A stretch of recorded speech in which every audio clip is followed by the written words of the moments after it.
We need to talk about what to expect when you're expecting to get into shape. This video is for people who are starting an exercise routine and have been out of the habit or never been in the habit. 20 years in the fitness industry, I can tell you a lot about what to expect regarding your fitness journey. If you want to know about how quickly you can burn fat, how quickly you can build muscle, what minimally you might have to do in order to achieve those goals, and the advantages to doing it quickly versus slow and steady, those are things that I'm going to talk about now in this video. If you've just started a fitness routine, we're going to make a few assumptions here. That you're working out some sort of exercise, either cardio or strength training, at least once or twice a week, and perhaps made a few dietary changes. In the beginning, you can expect to see some rapid changes, and you'll get more results than when you're farther along in your journey. It is not unusual when you first make a few dietary changes to expect to see rates of fat loss of 5 to perhaps even 10 pounds per month, depending on how good those choices have been and how radical they are. Important thing to consider when you are starting out and what you're expecting to see is how far you are from your goal weight. If you have a lot more weight to lose, then you can expect to see larger amounts of weight loss in the beginning. If you are not far off from your ideal composition, it is not unusual to see your weight maintain about the same or plateau for long periods of time, as you will see muscle building and fat loss at similar rate.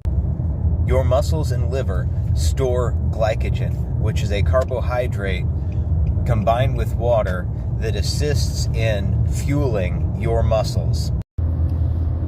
In the beginning, many will see their glycogen stores increase by anywhere from 2 to 5 pounds, because that is the same amount that you can typically expect to lose in terms of fat during your first month.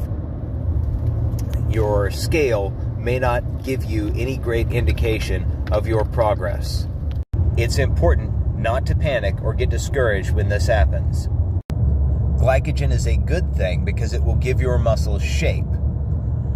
Unfortunately, many beginners will freak out when they find the scale goes up rather than down after beginning strength training. It is at this time when you may not be seeing progress on the scale, when you need to trust in the process and continue doing what you're doing. The glycogen that fills your muscles are carbohydrates that will not be stored as fat, and instead will fuel your fitness potential by making you stronger and have more energy during your workouts. The muscle that you build in strength training will help burn fat and assist you in reaching your body composition goals. Many will ask, what minimally do I have to do to get results that I'm looking for? When starting, and possibly even to the completion of your goal, it is realistic and a good idea to do strength training for the full body 2 to 3 times a week. Strength training is also good for the heart, so the amount of cardiovascular exercise such as walking or jogging that you do is up to you and your preference, though they will help in reaching your fat loss goal. Strength training, cardiovascular exercise, and dietary change will all play a part of your fitness journey. The degree to which you participate and utilize each of those tools is up to you and your preferences. It's important to note 2 things as a caveat to what I previously said, and that is, if you lose weight only through dietary changes, a significant portion of that weight will be your lean body mass, and that will increase your likelihood of putting the weight back on. The other important thing to remember is that you can't out-train a bad diet. Finally, you can make small changes that become exponential over weeks, months, and even years, or you can change many things all at once and see a rapid amount of change very quickly.